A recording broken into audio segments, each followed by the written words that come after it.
Oke guys, welcome back to Crypto Indonesia bersama gue Toshi, di mana kita akan membahas segala sesuatu yang berhubungan dengan cryptocurrencies dan blockchain.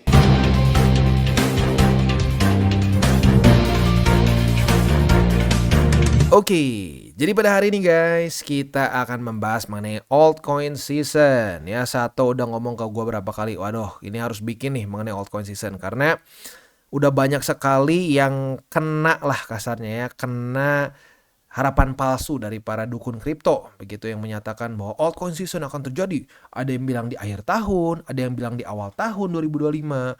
Bahkan kalau mau ngomong, to be fair ya, udah ada yang teriak-teriak dari April Maret 2024 sampai sekarang belum kejadian juga.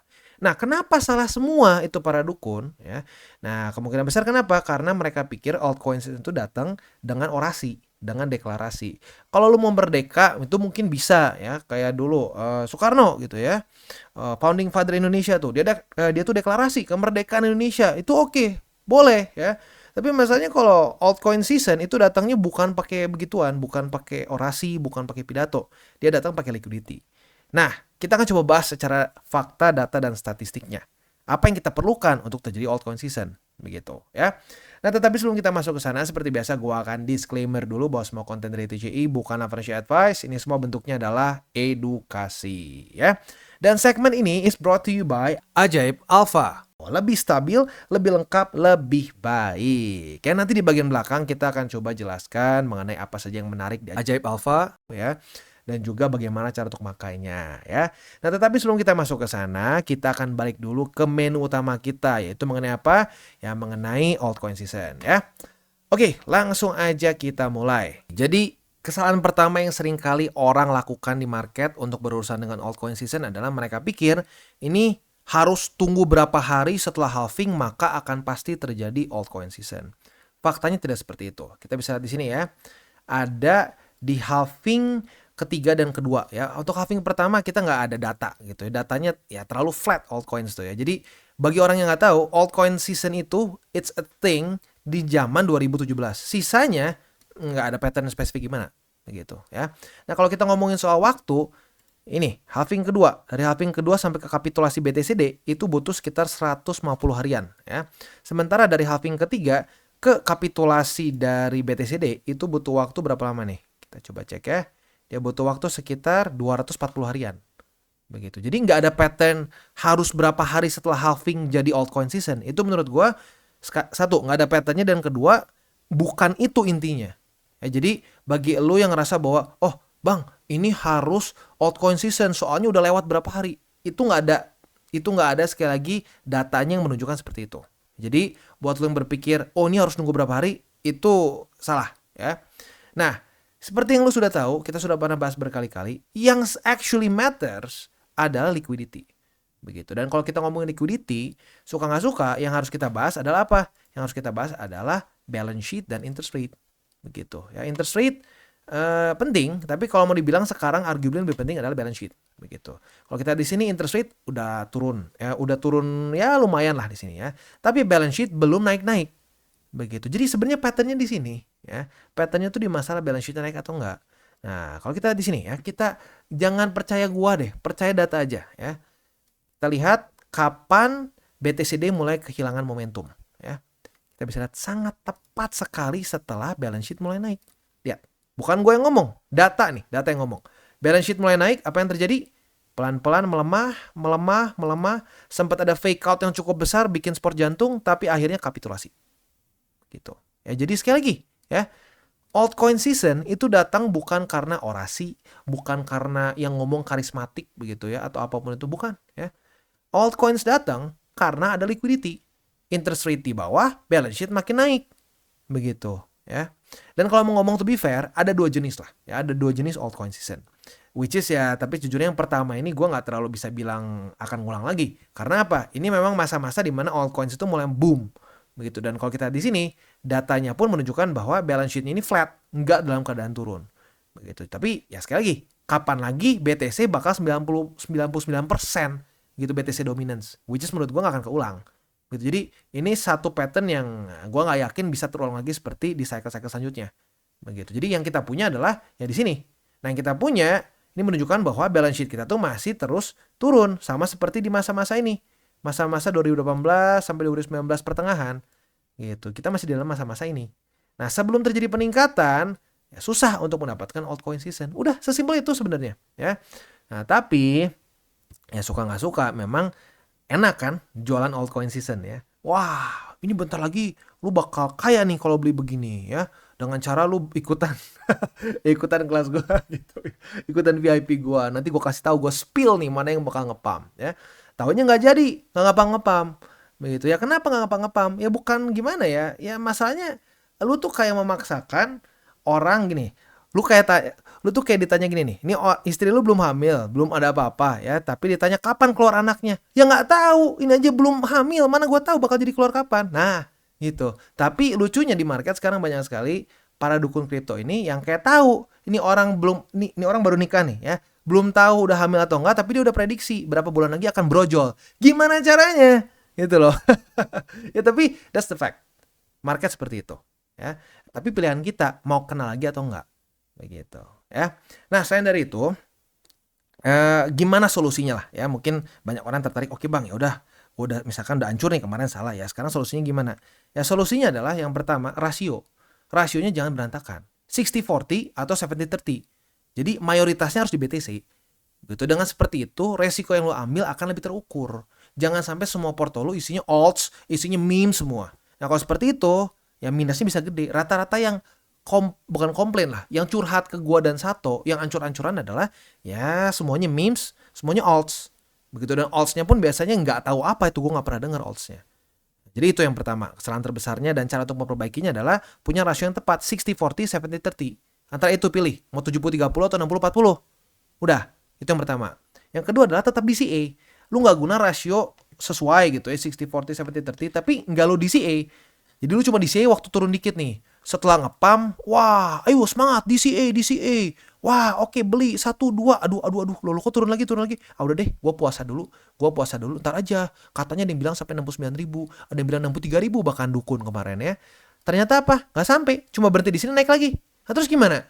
Nah, itu harus konsisten DCA.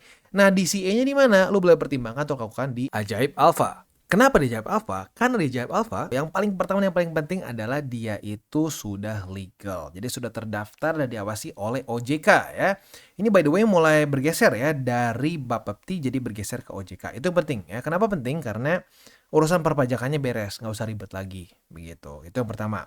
Dan ya otomatis kalau di exchanger yang sudah terdaftar dan diawasi, sudah legal di Indonesia, itu akan lebih tenang juga begitu. Karena banyak kasusnya lah. Apa ya, kesannya exchanger yang nggak jelas, yang ujung-ujungnya jadi ya buntung gitu ya. Nah, itu yang pertama. Yang kedua adalah ini cocok untuk para newbies. Begitu, kalau gue perhatiin semakin banyak newbies nih ya di market ya. Nah, jadi buat lo yang misalkan, bang gue pengen fokusnya DCA aja bang, DCA, BTC misalkan, atau Ethereum, nggak mau yang aneh-aneh deh bang, kapok ngeliat orang-orang lain gitu ya. Nah, lo boleh pertimbangkan untuk menggunakan Ajaib Alpha. Kenapa? Karena sangat newbie friendly begitu. Jadi lu bisa download app-nya ya. Kita juga sudah pernah bahas app-nya di video-video kita sebelumnya. Dan juga lu kalau pengen akumulasi gampang banget. Lu tinggal kliknya di sini ada bagian spot ya. Dan ya di sini otomatis ada juga pakai per IDR begitu. Jadi buat lu yang aduh bang, gue bingung bang, lu bahasnya pakai USD. Tapi gue cuma pengen ini bang, pengen belinya tuh akumulasi DCA murni. Bisa nggak bang? Gampang, lu tinggal belajar di sini secara spot begitu ya. Tapi sekali lagi kalau lu DCA murni, gue lebih sarankannya BTC Ethereum aja. Sisanya sih ya janganlah ya. Kalau yang lain lu kalau bisa belajar dulu TA. Kalau belajar TA, nah baru apa namanya lu ya pertimbangkan untuk beli alts yang lain begitu. Mau di tengah-tengah juga boleh. Misalkan bang, gue cycle-in nanggung bang, gue udah telat banget datangnya misalkan. Nah gue sekarang mau DCA-nya BTC Ethereum dulu. Nah nanti di cycle selanjutnya mungkin gue baru mau menghajar altcoins. Boleh nggak bang? Boleh-boleh aja. Begitu ya. Nah, jadi sekali lagi kalau buat lo yang untuk para newbies nih enak banget di sini, cocok ya, dan nggak perlu ribet-ribet lagi lo pusing buat pindahin ke USDT dan seterusnya ya. Oke. Nah, itu yang pertama. Yang kedua di sini juga ada futures ya. Jadi buat lo yang pengen trading futures tapi nggak mau di tempat luar ribet begitu ya. Nah, di sini bisa langsung ya. Di sini dapat sampai 5x, lumayan. Gitu. Jadi buat lo yang tertarik untuk mulai trading futures tapi nggak mau ribet di luar, Nah, boleh pertimbangkan untuk menggunakan Ajaib Alpha. Gini, karena di sini ya keamanannya sekali lagi terjamin, regulasi juga ketat, begitu ya. Dan yang sebenarnya satu juga yang tadi gue sedikit kelewat adalah yang gue suka dari Ajaib Alpha ini adalah dia itu menggunakan Fireblocks. Ya, which is ini proteksinya serius kelas dunia ya, karena sampai Coinbase pun dan Binance, Bybit seingat gue pakai Fireblocks juga.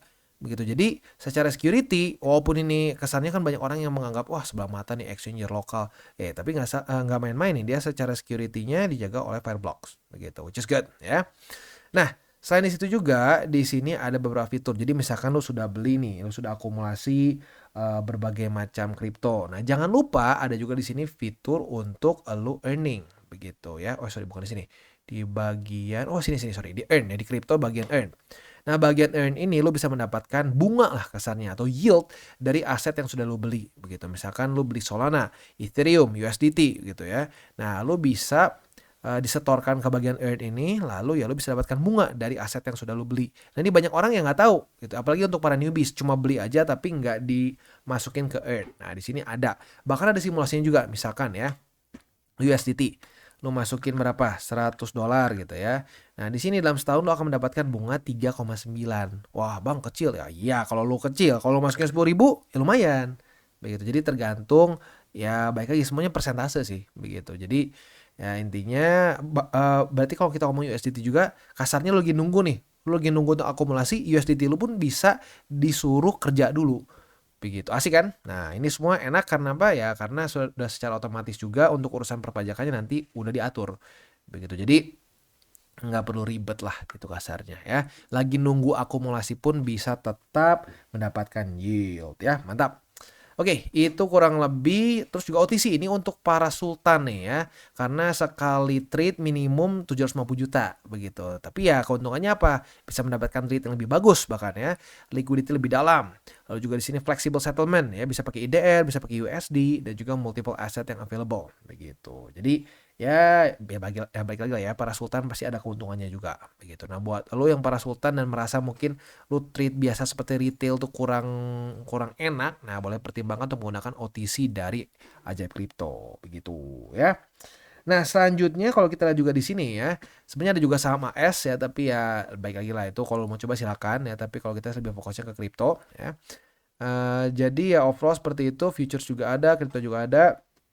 Ya buat lo yang pengen pakai silakan boleh coba. Terutama ini sekali lagi untuk para newbies cukup enak ya, karena lo mau deponya gampang, tinggal pakai bank lo gitu ya, dan banknya juga ya yang semua orang punya gitu ya. Jadi gampang banget buat lo yang pengen akumulasi. Dan yang gue suka juga di sini adalah apa? Dia itu investasinya bisa sampai mulai dari ₹1. Jadi nggak ada alasan lagi buat bang kena minimum bang nggak bisa.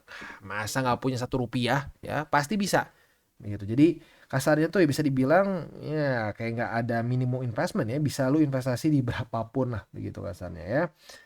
Dan selain itu juga yang gue suka juga dari Ajaib Alpha ini adalah dia itu ya lebih stabil lah apa-apanya gitu ya, dibandingkan dengan exchanger di Indo yang tidak terregulasi lah. Gue ingat di cycle sebelum tuh ada ya exchanger yang tidak ada regulasi di Indonesia dan ya ujung-ujungnya nggak enak begitu. Jadi ya lebih baik yang legal-legal aja deh begitu ya. Oke, itu kurang lebih gambarannya untuk di Ajaib Alpha. Ya sekali lagi ya, untuk di Ajaib Alpha sebenarnya lebih asik ya. Kenapa? Karena lebih stabil, lebih lengkap, dan lebih baik gitu ya.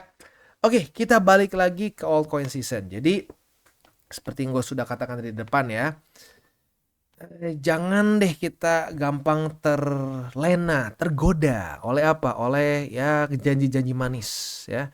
Sebentar lagi nih altcoin season ya, gue bakal spill nih ya porto gue bakal spill nih altcoins gue, meme coins gue yang bakal berapa X begitu ya.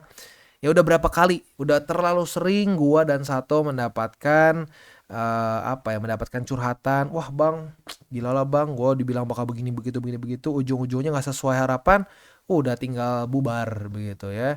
Dan bubar jalan dari grup VIP itu udah terlalu banyak dari cycle kemarin, cycle sekarang begitu ya. Ya jadi gini, sekali lagi gue sudah sering ngomong di DCWT ya, kita itu gak bisa lah memfilter satu persatu para content creator atau para apapun lah ya, influencer yang lain-lain yang ada di Indo maupun di luar buat lu baca atau nggak bisa ya, karena terlalu banyak influencer di dunia ini begitu ya. Nah jadi lu harus jadi filter bagi diri lu sendiri. Kita udah kasih tahu kan ya ilmu dasarnya. Nah ilmu dasarnya ini lu pakai. lu pakai kalau lu misalkan, oh gue pengen denger orang lain nih ya, apa pandangan mereka mengenai kripto, which is itu nggak masalah sama sekali ya. Nah tapi dari ilmu dasar ini lu bisa lihat, wah ini orang ngarang nggak? Nah kalau ngarang ya jangan didengar lagi, begitu, karena buat apa lu ngedengerin informasi yang berantakan, begitu. Sama kayak yang kayak gue sebut di DCWT tadi pagi ya, zaman sekarang informasi itu udah nggak berharga menurut gue. Wah kenapa bang nggak berharga? Ya karena terlalu banyak. Sama kayak air. Mungkin kalau zaman dulu tuh kayak airnya tuh mampet di mana-mana susah gitu. Jadi dapat air tuh wow luar biasa. Tapi zaman sekarang air udah di mana-mana udah berlimpah. Tetapi lu salah minum mati. Nah, itu dia ya.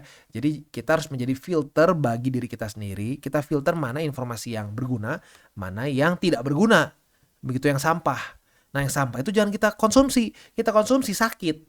Begitu ya, sama kayak porto kita konsumsi informasi yang asal yang nggak difilter dulu ya sakit porto kita begitu ya. Oke, kita tutup dengan 3 golden rules. Jangan pakai uang panas, jangan over leverage, berpikirlah jangka panjang. Dan yang terakhir adalah salam tabur tuai. Apa yang lo tabur akan lo tuai, jadi taburlah sebanyak mungkin hal baik. Dan buat kalian yang belum nonton DCWT atau Daily Charting with Toshi, bisa klik di sini, di mana kita akan daily chart your favorite cryptocurrencies. Dan buat lo yang mungkin masih bingung cara baca chart, candles, dan hal-hal mendasar lain, bisa juga klik di sini, ada tutorials with Toshi. Dan buat lo yang belum punya akun di berbagai macam exchanger, bisa cek link reflektor di bawah. Dan jangan lupa juga untuk join Telegram group kita, di mana kita bisa ngobrol-ngobrol santai mengenai dunia cryptocurrency secara 2 arah. So jangan lupa untuk like, subscribe, click the bell icon, and see you on the next video.